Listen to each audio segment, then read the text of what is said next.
Queridos irmãos e irmãs, nós estamos lendo, pode se sentar?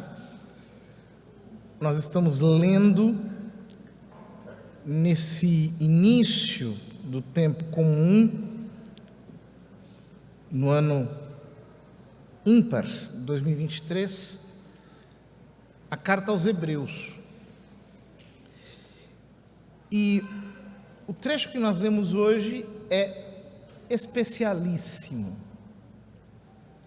É de uma grandeza, de uma beleza, de uma profundidade maravilhosas. O autor diz: o Logos de Deus, a palavra de Deus, é interessante, e eu queria fazer apenas uma observação. No grego, existem duas palavras para a palavra palavra.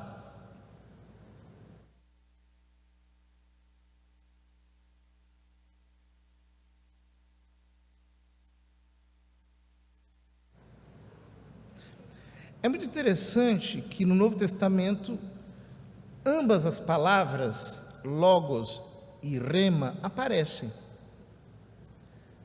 Mas, aplicada ao verbo divino, à segunda pessoa da Trindade, sempre se aplica a palavra logos. Muito se especulou sobre a diferença entre esses dois termos.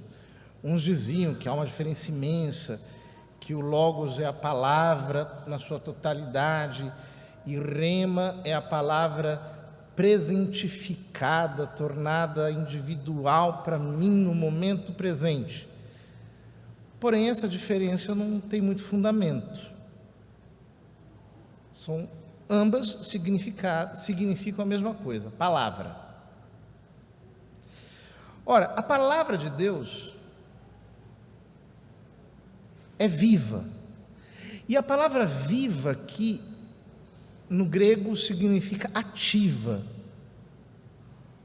Energion, de onde vem a palavra energia.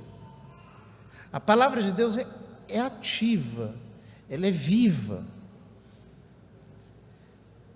Depois diz que é eficaz e que é afiada. São três características que o autor da carta aos Hebreus dá à palavra de Deus. Diz que ela é viva, que ela é eficaz e que ela é afiada, ela é cortante. Essas três características são muito importantes. A primeira é a mais importante, sem dúvida. A palavra de Deus é viva. Por quê?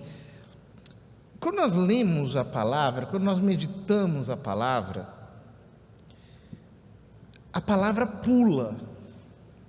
O Espírito Santo vivifica a palavra em nós. Ela se torna uma realidade em nosso coração. Quantas vezes, lendo e meditando as Sagradas Escrituras, de repente, Deus fala conosco. Ele nos consola, Ele nos edifica, Ele nos anima. Ou seja, as Escrituras não são um livro como qualquer outro. Não é como se eu pegasse, por exemplo, um romance e lesse. Aquele romance não é vivo. Aquele romance em si não é eficaz. Ele não produz aquilo que ele significa. Aquele romance, ele não é cortante. Depois desse último significado nós vamos entender melhor. A palavra de Deus não, ela é viva, ela é ativa. Eu estou lendo uma palavra viva. Se eu tenho fé e eu encaro as Escrituras assim, e ao invés de eu ler as Escrituras, eu deixo as Escrituras me lerem, eu deixo as Escrituras me interpretarem, eu deixo as Escrituras falarem comigo.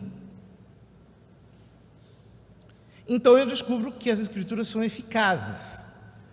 Ou seja, a palavra produz aquilo que ela significa. É por isso que a oração da igreja, a oração oficial da igreja são os salmos, que nós, os sacerdotes, rezamos no ofício divino. Porque quem ora a palavra, ora a resposta. A palavra produz aquilo que ela significa. Eu já vi muitas pessoas receberem, inclusive, milagres pela simples meditação e oração firmada sobre uma palavra.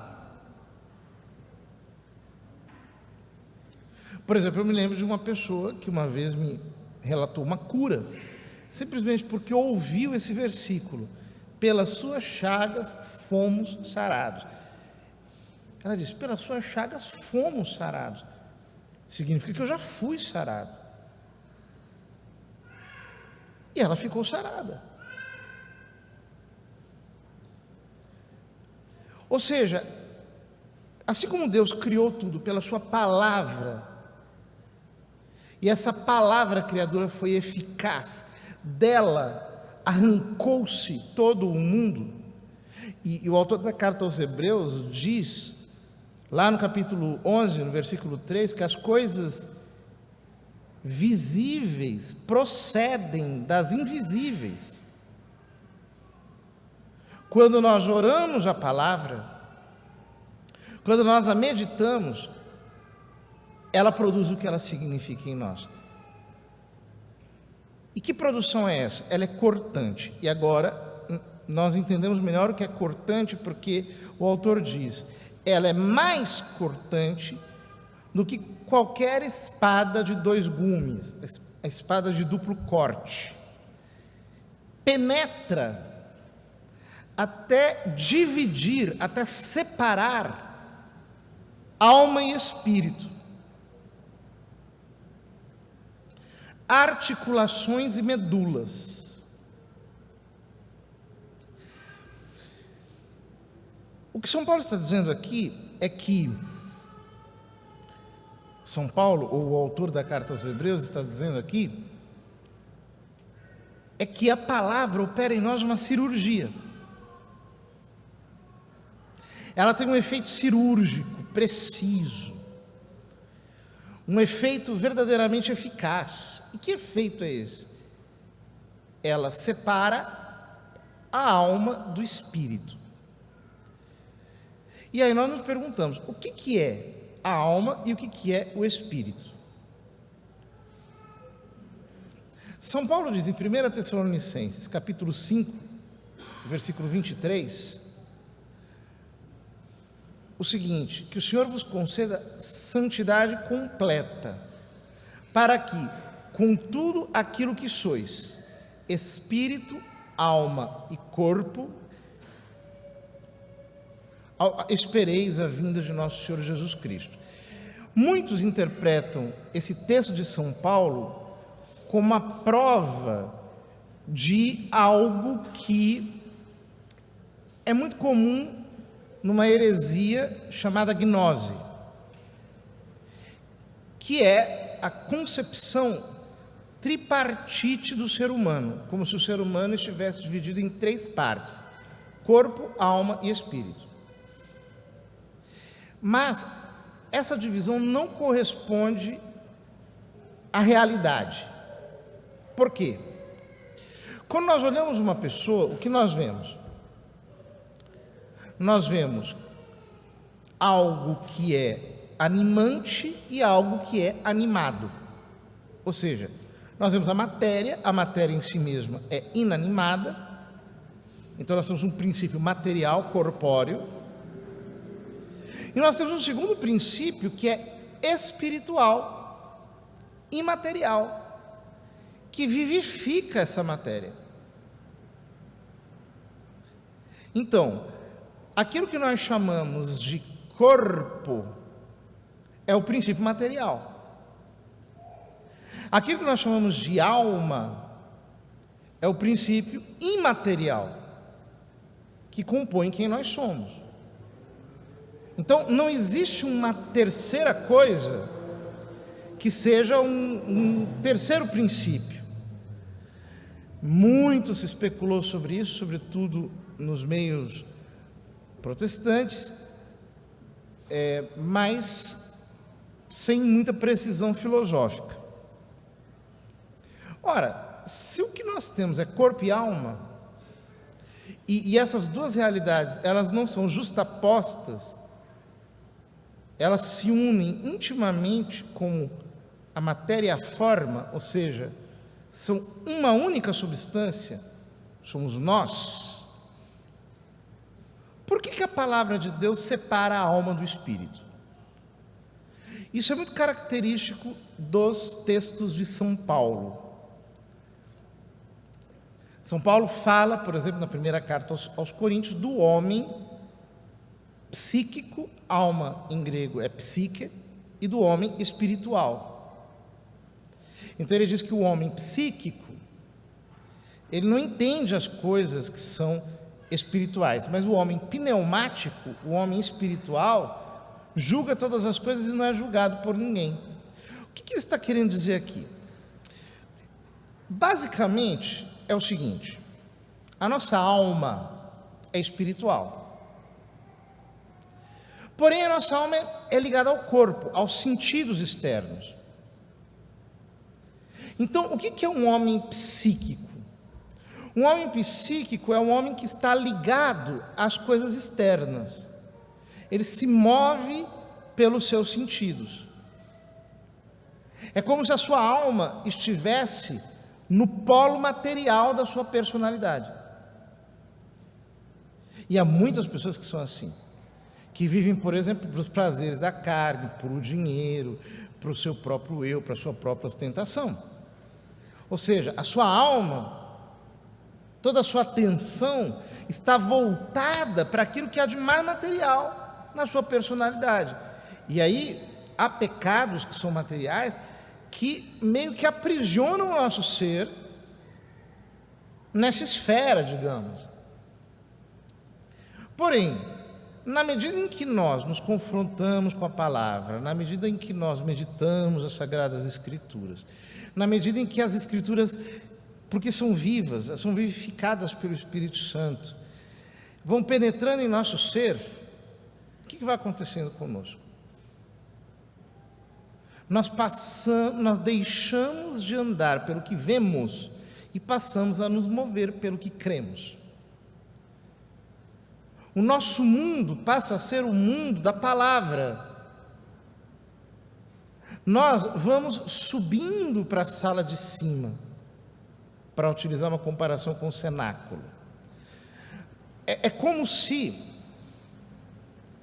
por exemplo, nós temos o leite, e na medida em que o leite é fervido,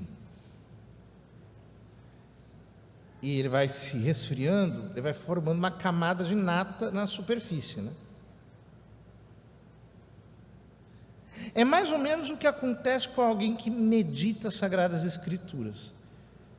A sua alma começa a se tornar, digamos assim, mais espiritual.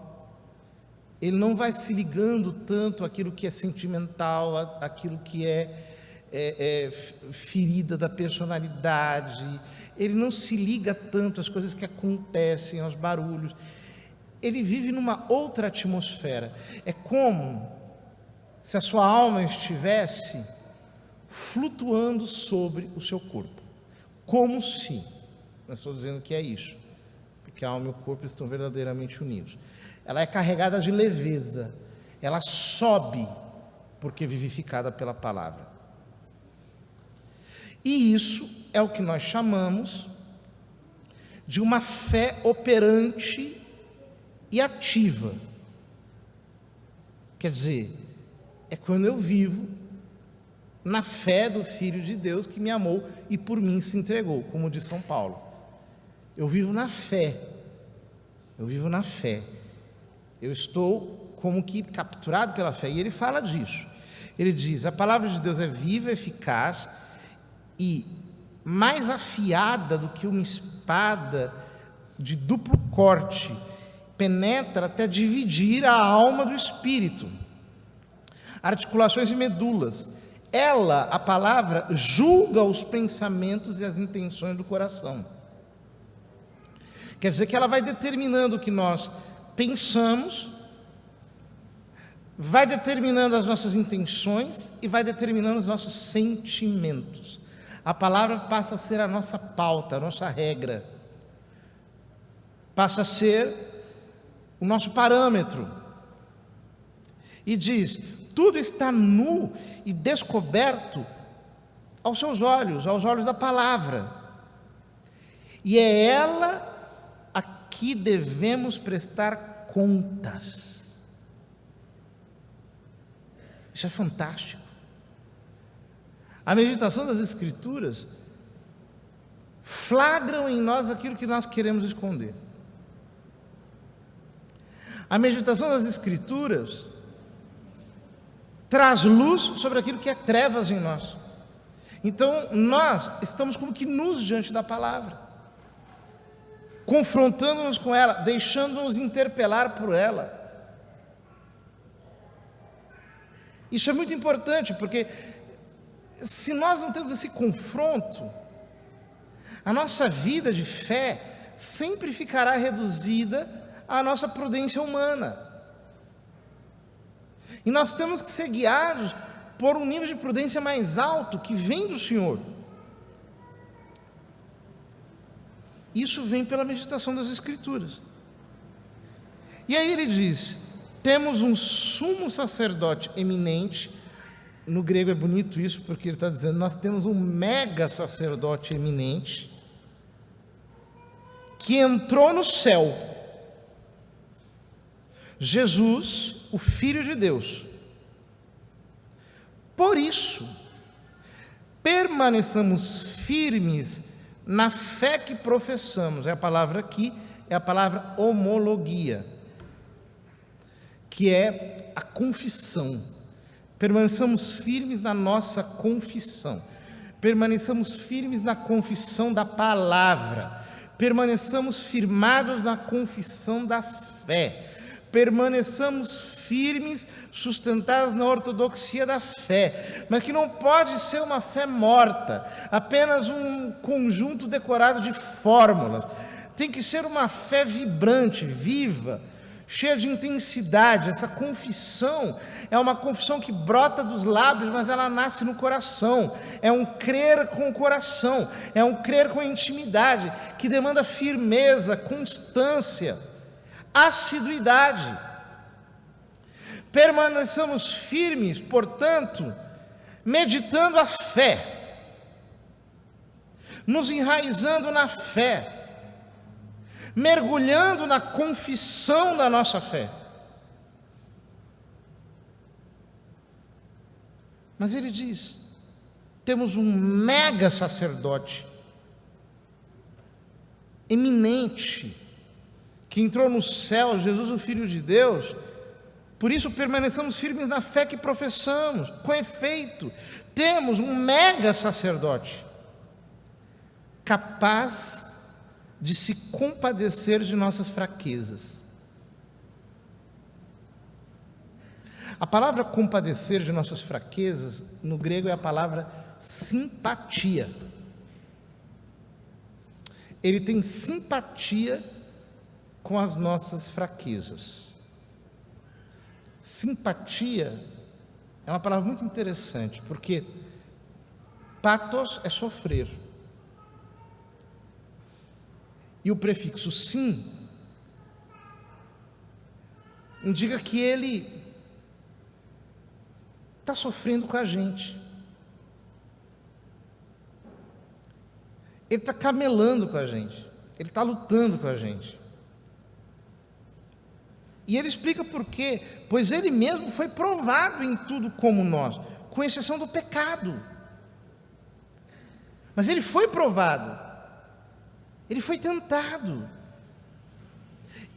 Portanto, o que o autor da carta aos Hebreus diz é o seguinte: não tenham medo de se achegar à palavra, porque o Logos de Deus é alguém, é uma pessoa, é alguém que está falando comigo através das Escrituras, é alguém que está me ensinando, que está me formando, e esse que está falando comigo